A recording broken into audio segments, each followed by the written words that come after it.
Hi friends, this is episode number 6 of Journey to Real Estate of Sharma the Man in Bloomington, Indiana, USA, and how I did it.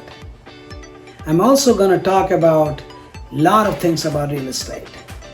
This journey probably will become very easily in 10 to 15 or maybe 20 videos. That is the reason I'm making 10 to 15 minutes video, because I can go in the detail.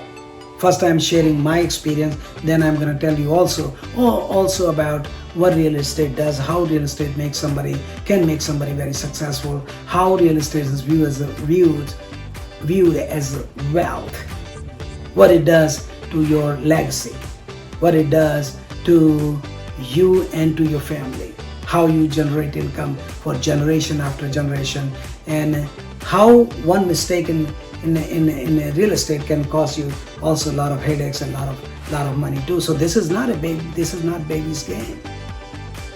This is the episode, the video number 6 about real estate.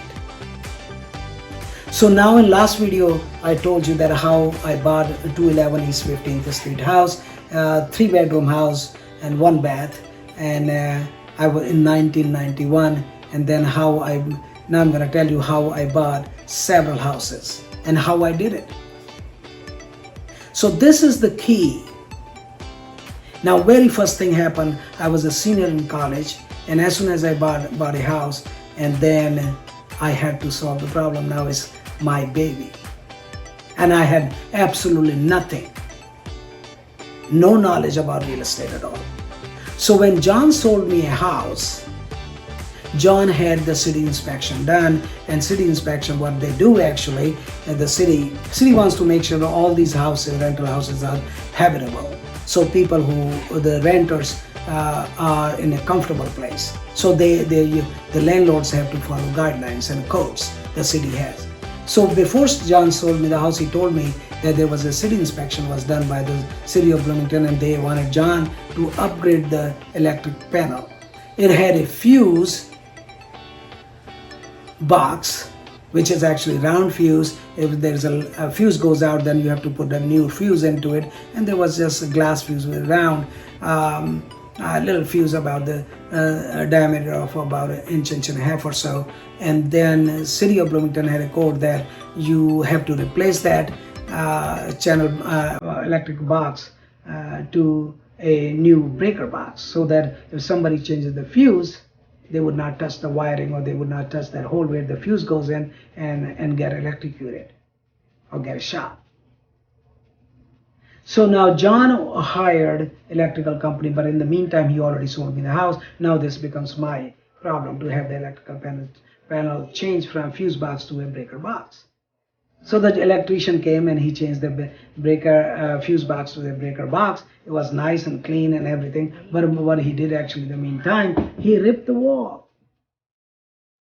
He ripped the wall where the electrical panel was. So after he put the fuse box to electrical breaker box into that space where the fuse box was in, and then he left the entire wall, basically ripped. So I said to electrician, I said, well, you put the new breaker box, so who's going to change? Who's going to change all this paneling around you ripped?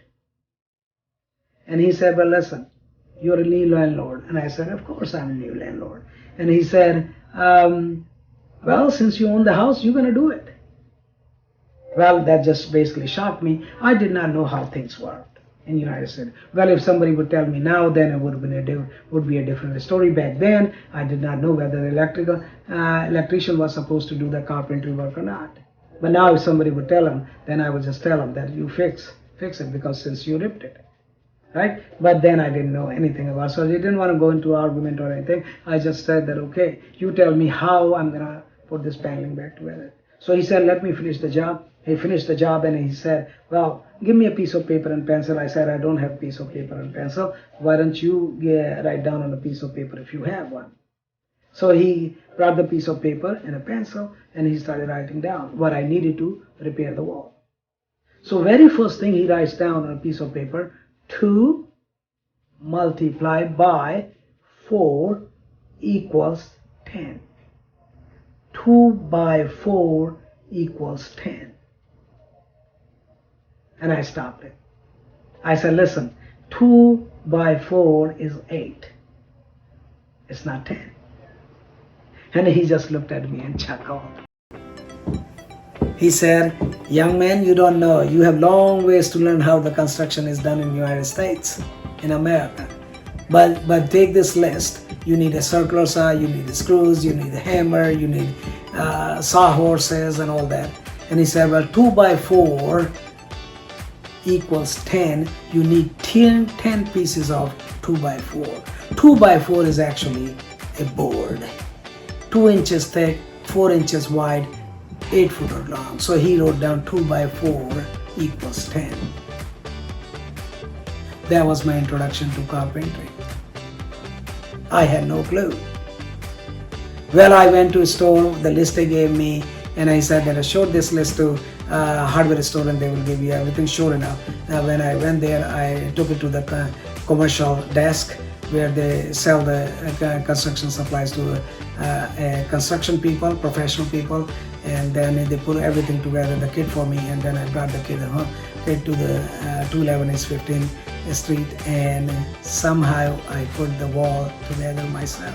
I just felt like I'm the greatest carpenter in the world, and that's the ugliest wall in the house. Over the years, I have remodeled the entire house, but that house I never let anybody touch. Thank God that wall is in the laundry room, so nobody really goes in the laundry, only tenants, and when they have to do their laundry. But the rest of the house over the years I have remodeled, but that wall I never let anybody remodel or touch it, because that's where I started the real estate. Now I have to learn what goes in the house, how these houses are built. So I would cut hair all day in the beauty salon, make money, and then in the evening I joined a technical college where you learn about heating and cooling, how furnaces work, how air conditioning unit work, how electrical wiring is done in the house, how plumbing is done in the house.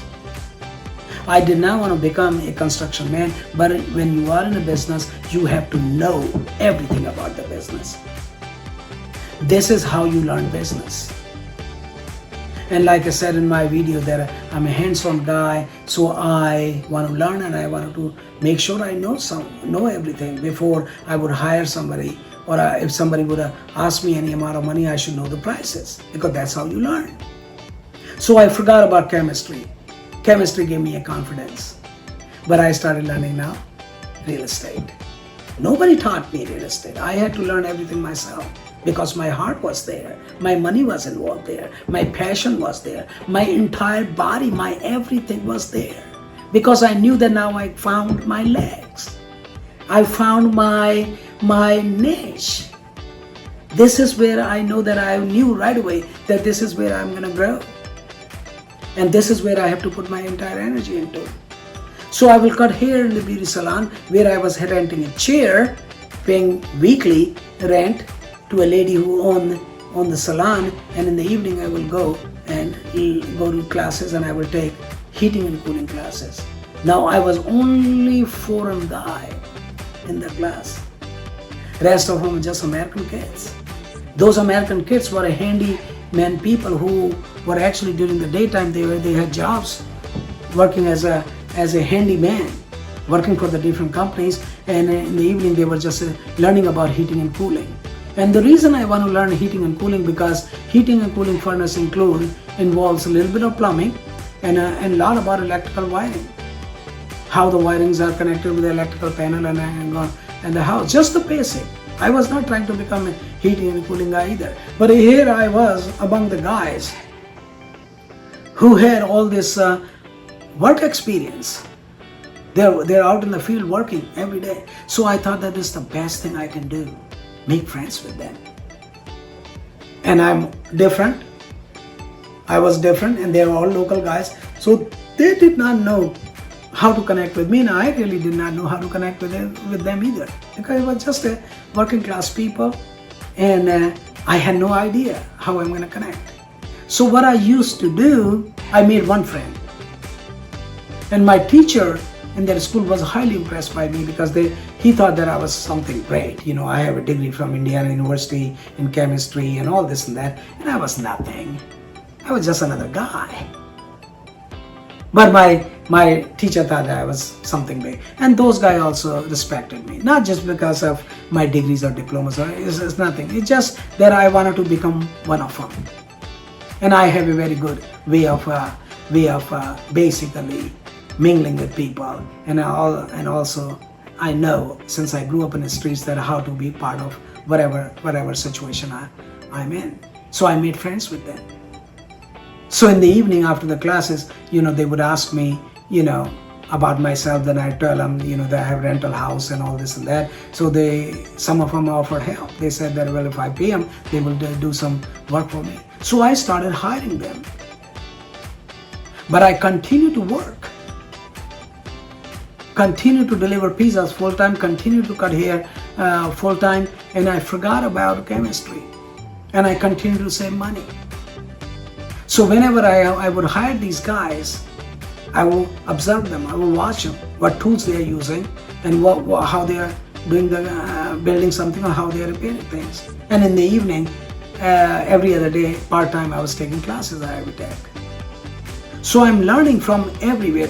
I was learning heating and cooling, I was learning electrical work, I was learning plumbing, I was learning carpentry, I was already doing hair, and I was already a landlord, and I already had a chemistry background. I had done everything, you name it. I talked about my life, you know, being a janitor, cleaning toilets and all that. And I thought to become a successful, you have to do several things in life. Not just stuck to one thing. If you do only one thing in life as a job, sure, there are chances that you will become very successful, but also it limits you. Now I'm self-employed. I have to create my check myself.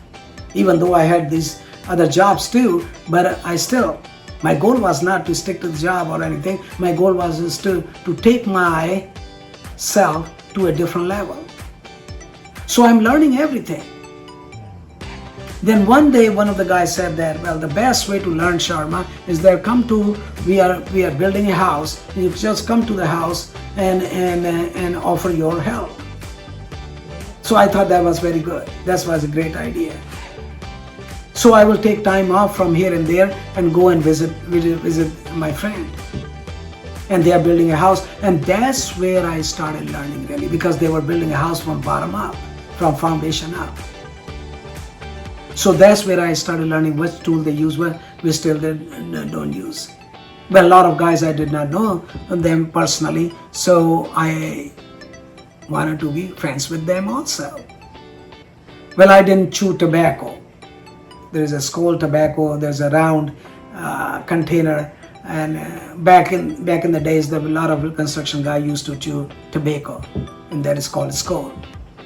And they would have a Skoal that puck in the back of their jeans, so you can see in the jeans there's a round patch, sort of a mark of keeping that Skoal in the back pocket. So I started carrying Skoal tobacco in my pocket. So I will go around and offer them Skoal, even though I didn't eat any tobacco.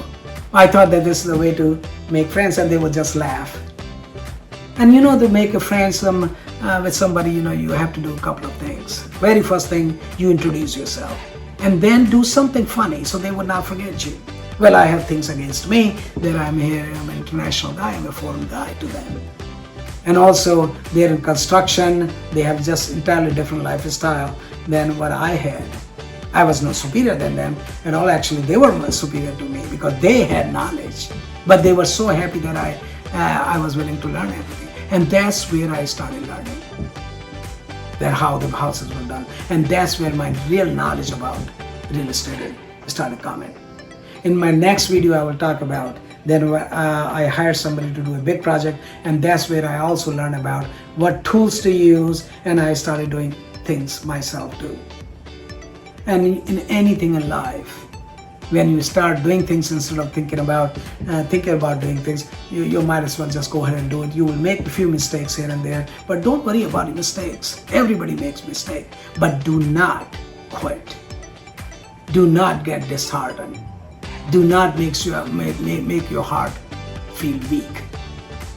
If you give up, you're gonna lose. You're gonna lose everything what you build up. In my next video, I will talk about how I started buying more houses. Thank you guys. Thank you for watching this video. Episode number 6. I'm gonna make episode number 7, and I'm gonna continue with this story. And then you will love watching each video. I'm trying very hard to keep each video less than 10 minutes, but this video has gone over 16 minutes. Watch my channel, Sharma the Man.